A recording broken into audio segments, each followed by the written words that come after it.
Muy buenas, pues ya tardes o casi noches, mi querido Beto. Un honor, un placer, como siempre, dirigirme a ti y a tu auditorio, que sí saben Gracias a ti. seguir cosa buena. ¿De qué quieres que Doctor, platiquemos hoy? en esta ocasión, el doctor Juan Bosco nos hablará sobre las declaraciones de hace pues ya unos días atrás de este llamado presidente López Obrador, sobre que acusa a los pues españoles de que no, de que pues invadieron a nuestro país en ese tiempo, en el tiempo de la conquista, así como también dice que Hernán Cortés es el primer corrupto en la historia de México. Doctor, ¿qué opina usted de eso? No, bueno, pues es que qué barbaridad. Es asombrosa, patética, inconmensurable la ignorancia de este patético personaje. Tú le llamas presidente, yo le llamo Gran Tlatoani o Pejeloposli, porque no es mi presidente ni lo puede ser de ningún mexicano bien nacido. Qué vergüenza tener una persona tan ignorante, y más si presume tener una señora que dice que es doctora en historia, que si tiene algún conocimiento no se atreva a corregirlo y a ponerlo en su lugar. Para empezar, tengo que decir que este extraordinario y heroico personaje, don Hernán Cortés, más que un conquistador, que en cierta forma lo fue, pero mucho más que eso, es un civilizador y un misionero español, admirable por sus valiosas y perdurables obras, y la figura, fíjate bien, más importante en la fundación de nuestra patria mexicana. Otro título que le da el maestro de América, don José Vasconcelos, en su libro del mismo nombre, don Hernán Cortés, libertador del indio. Entonces tenemos un personaje que es un civilizador, un misionero, un fundador, el fundador de nuestra nacionalidad y además libertador del indio. Y eso de que vinieron los españoles a nuestro territorio, pues ¿cuál nuestro si no había México?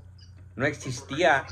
Había el territorio físico, obviamente, que podríamos llamar apropiadamente Mesoamérica, pero no había mexicanos, había mexicas, que es muy diferente, y había una multitud tremenda de etnias, de tribus, la mayor parte de ellas en severos conflictos entre sí y dedicados a devorarse unos a otros, con gran ventaja para los aztecas porque eran la tribu más feroz, más luciferina, más primitiva en términos de falta de respeto a la vida humana en todos sentidos. Eran caníbales, eran guerreros por el gusto de encarcelar, cebar para poner a engordar y después sacrificar, y ya sacrificados comerse a cuanta persona cayera en su poder, incluso de su propia raza, sin respetar a ningún bicho viviente, pues porque ellos pensaban una serie de cosas verdaderamente esquizofrénicas, que hoy todavía algunos chairos por ahí siguen pensando que esto justifica la comisión de hasta 200,000 asesinatos por año. Con el cuchillo de pedernal, la víctima era sacrificada de varios golpes en el pecho hasta extraerle, hasta hacer un boquete lo suficientemente ancho para sacarle el corazón palpitante, ofrecerlo al dios Huichilobos. Por eso yo ahora a este personaje le llamo Pejeloposli, en honor o en alusión analógica a aquel dios cruel que se saciaba de sangre humana. Este también, no más que este a través de permitir los abortos, de no poner un freno, pudiendo ponerlo, a que en todo el país, todos los congresos locales estén buscando la manera de hacer un holocausto con las vidas inocentes. Bueno, pues los aztecas sacrificaban hasta 200,000 personas al año. ¿Para qué crees tú? ¿Qué te imaginas que era lo que ellos pensaban? ¿Has oído hablar de eso? No, doctor. Bueno, mira, don Alfonso Trueba, un gran historiador mexicano que además fue mi tío, don Alfonso Junco, uno de los grandes sabios de México, don José Vasconcelos, el hombre más sabio de su generación, que viera la luz en este hermoso país nuestro, narran qué pensaban, qué creían los aztecas que tenían que hacer para que pues se conservara la vida humana. Fíjate, para que el sol siguiera alumbrando, para que la tierra diera sus frutos, para que la lluvia cayera con regularidad y fructificara el suelo, para que los seres humanos, los animales y las plantas se reprodujeran, para que hubiese orden en la sociedad, pero realmente, sobre todo, para que el pueblo mexica se conservara como la más poderosa tribu de toda la región mesoamericana. Para eso había que sacrificar la mayor cantidad posible de seres humanos. El Tlacamictlixtli, aquí me he representado en mi libro que te estoy platicando ahorita, Hernán Cortés, Libertador del Indio, era ejecutado por especialistas, es decir, esa ceremonia era ejecutada por especialistas en lugares y momentos específicos. Y los rituales, y sobre todo el ritual de los sacrificios humanos, estaban dura y severamente controlados por el Estado. Había sacerdotes certificados, capacitados exclusivamente para sacrificar seres humanos. Te platico que solo en Tenochtitlan había alrededor de 80 templos. En casi todos ellos se realizaban sacrificios humanos, pero sobre todo en el Hueyteocalli, o templo mayor, tanto en honor de Huitzilopochtli o Huichilobos, el dios de la guerra.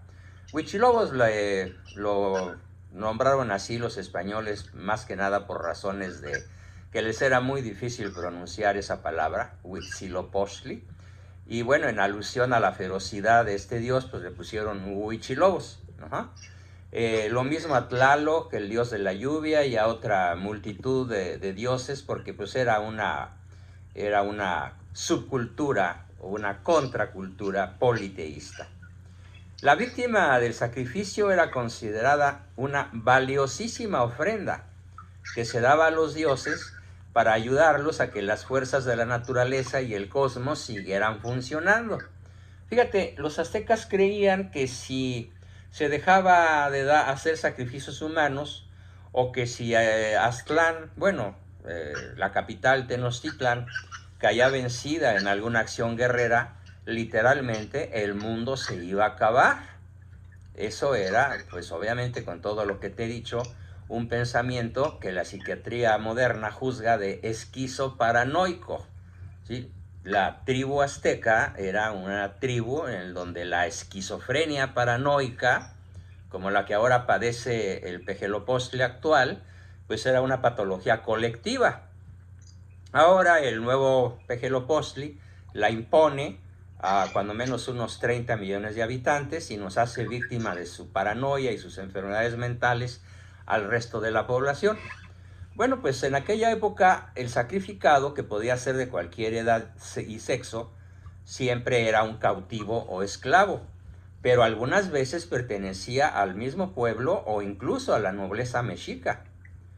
En ninguna parte del mundo, déjenme decirles, queridos amigos del auditorio de Beto Alfa Noticias, repito, en ninguna parte del mundo los artesanos muestran tan patológicas y esquizofrénicas obsesiones por la muerte como el pueblo azteca. Sobre todo se insiste en las representaciones de ídolos terroríficos que nos hablan del temor del creyente y de la tremenda trascendencia de su culto. En el Códice Borgia, Mictantecutli y Quetzalcóatl son representados como principios radicalmente opuestos pero complementarios, como son la muerte y la exhalación de vida, que juntas forman el ciclo básico del universo. Entonces, existe otra figura de bestia imponente, enorme, poderosa y de expresión en extremo sanguinaria, que se llama Ocelocuauhxicalli. Este demonio debía causar un pavor paralizante en el ánimo de los pobres indios al solo mirarla. Además, por todas partes colosales cabezas de serpiente coronaban los Coatepantli, o muros que señalan el templo mayor, con sus grandes fauces abiertas, su terrible expresión de fiereza, y proyectaban con alto impacto la insaciable avidez de sangre de los dioses aztecas, sobre todo del principal, Huitzilopochtli o Huitzilopochtli. Entonces, en este contexto, un contexto de miedo, crueldad, odio e ira homicida, es cuando llega Cortés. ¿Cómo ves? Ok. Increíble, ¿no, doctor? Exacto. Llega bueno, desembarca, quema sus naves. Y es al que tachan de que hizo mal, ¿no? Ah, no, sí, por supuesto. Es que la masonería que hoy gobierna el mundo, y particularmente a México, no le puede perdonar a Cortés, ni a la reina Isabel, de la cual también hablaremos, ni a los misioneros que trajo Cortés. No les puede perdonar a muchas personas que realmente lucharon por la cruz, por la civilización, por el bien, la verdad, la belleza y la unidad. No les pueden perdonar que hayan sido católicos, y mucho menos que hayan procurado bautizar, civilizar y salvar la dignidad humana. Fíjate, dice Motolinía, Fray Motolinía, los testimonios que demuestran de manera contundente que esta tierra era un traslado del infierno, donde una raza aterrada sobrevivía de milagro esperando que cayera sobre ella el cuchillo de piedra de los sacrificadores. En este ambiente es cuando de pronto, como un relámpago salvador, que haría palidecer a los mejores efectos especiales de películas como Avengers. Imagínate tú, la primera acción fulminante, libertadora de Cortés. Aquí la tengo, narrada con pelos y señales. Voy a leerle al auditorio lo que está en mi libro de Hernán Cortés, fundador de la nacionalidad mexicana y libertador del indio. Voy a leer tal cual lo narra el cronista Bernal Díaz del Castillo. Fíjate, él escribe así. Es un español de la época y por lo tanto las expresiones pueden parecer extrañas, pero son perfectamente comprensibles para cualquier persona que no tenga el nivel de chairo que muchos millones de mexicanos tienen, gracias al cumplimiento de aquel pacto de los generales de 1928 de dejar al pueblo sumido en la ignorancia. Pero para cualquier persona normal que no tenga esa mentalidad chaira, este castellano es perfectamente comprensible. Dice Bernal Díaz del Castillo, dice así: y diré cómo hallamos en este pueblo de Tlaxcala casas de madera hechas de redes, y llenas en su interior de indios e indias que tenían dentro encarcelados a cebo, o sea, en engorda, hasta que estuviesen gordos para comerse y sacrificarse, las cuales cárceles las quebramos y deshicimos, para que se fuesen los presos que en ella estaban, y los tristes indios no osaban de ir a ningún lugar, sino estarse ahí quietecitos con nosotros, y así escaparon las vidas. Y donde en adelante, en todos los pueblos que entrábamos, lo primero que mandaba nuestro gran capitán, don Hernán Cortés, era quebrarles las tales cárceles y echar fuera a los prisioneros. Y comúnmente en todas estas tierras las tenían las cárceles. Y como Cortés y todos nosotros vimos aquella gran crueldad, mostró tener mucho enojo de los caciques aztecas, mexicas, y se los riñó bien enojado. Y entonces ellos prometieron que de ahí en adelante no matarían, ni enjaularían, ni comerían de aquella manera más indios. ¿Cómo ves la primera acción de Cortés? Imagínate el rayo caído del cielo, que los mismos indios ya fuera de sus jaulas, dice el cronista, no hallaban de qué manera moverse. Se quedaban junto a los soldados españoles, catatónicos de la sorpresa, porque además era imposible que ellos pudieran esperar que de pronto iba a llegar un ángel forrado de acero a salvarlos de la engorda, la tortura y el sacrificio. ¿Cómo ves? Así es. Increíble, ¿no, doctor? Pero ahora la historia está muy pues cambiada gracias a que la masonería, a las personas que quieren cambiar la historia, doctor. Pero la verdadera historia se encuentra en su libro, ¿no, doctor? ¿Cómo se llama su libro? Mi libro se llama Don Hernán Cortés, libertador del Indio y fundador de la nacionalidad mexicana.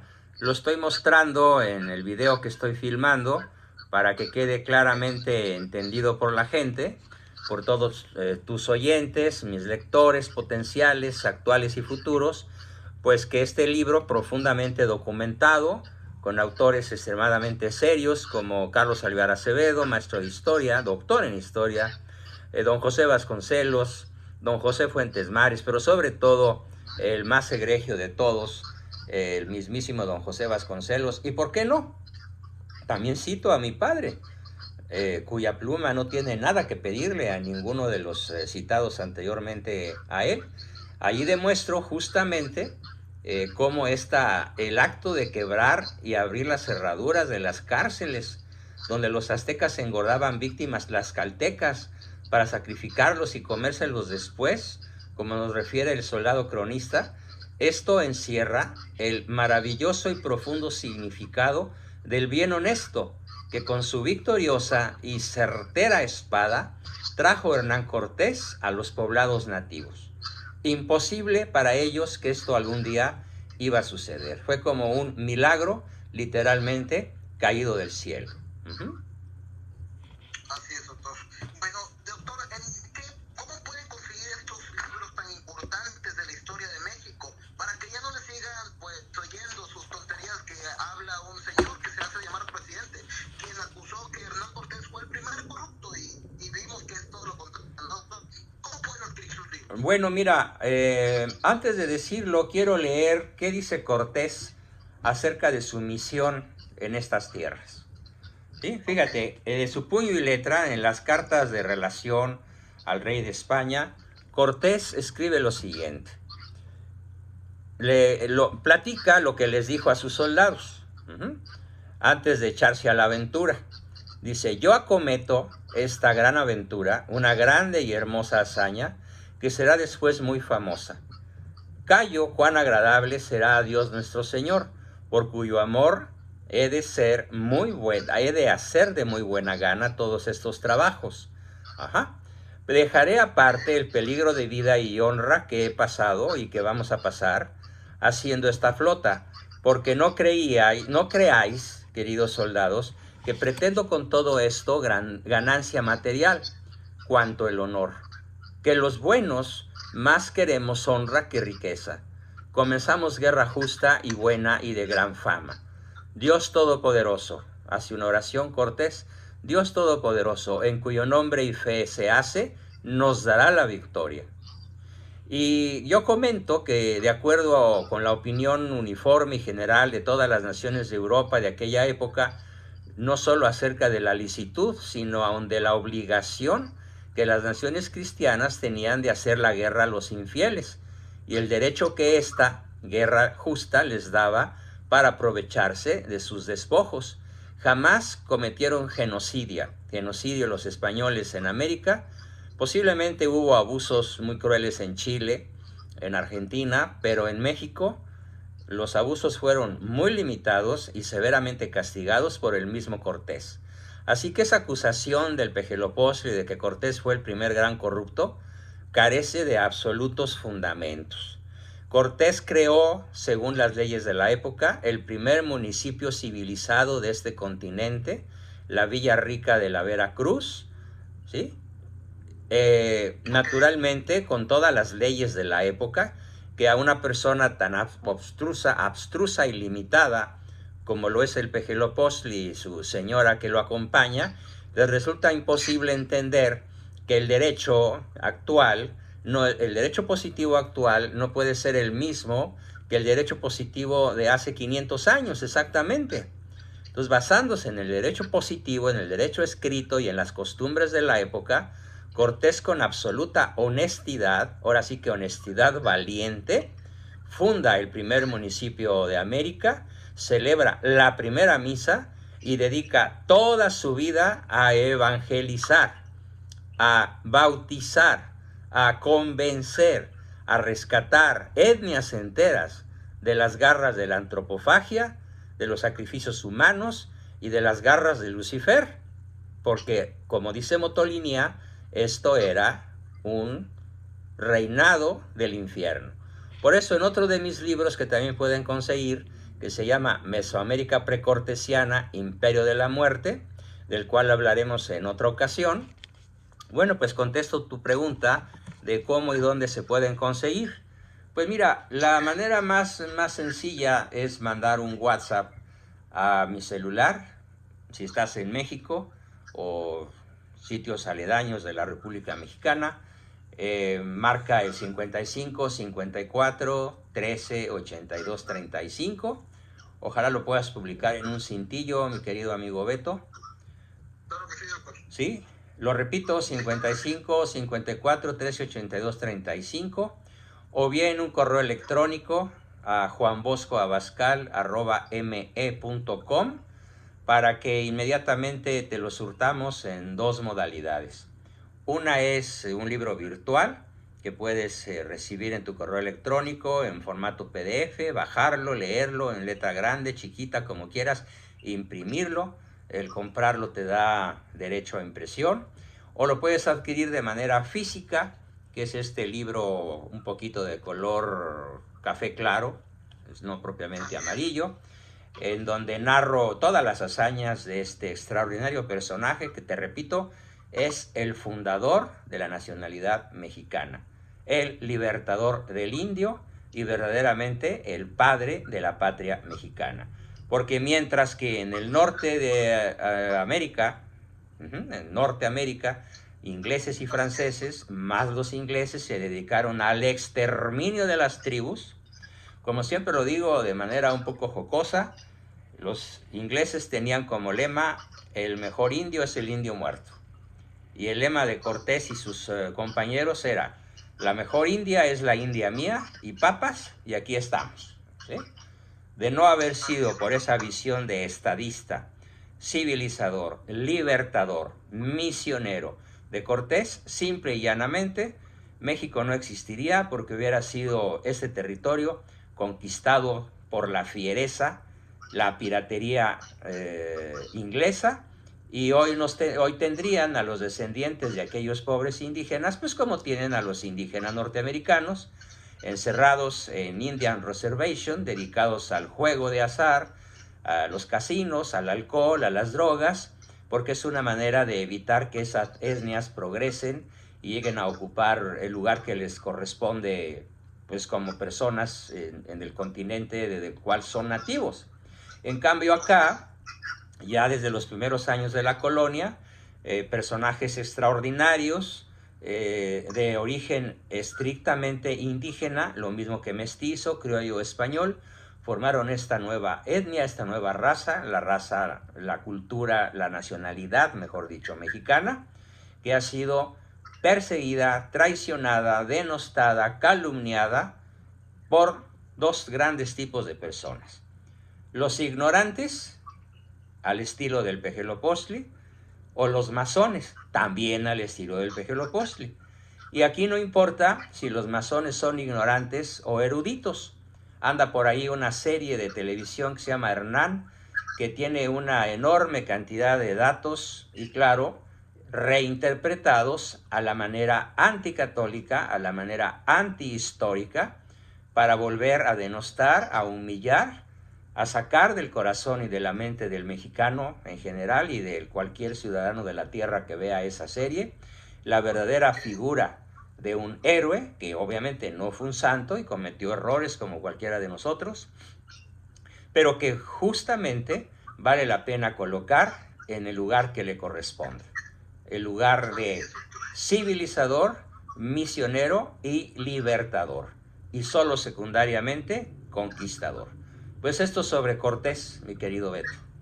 Suficiente por hoy sobre este maravilloso personaje. Así es, doctor. Entonces, ya sabemos en dónde adquirir sus libros del doctor Juan Bosco Abascal. Aquí están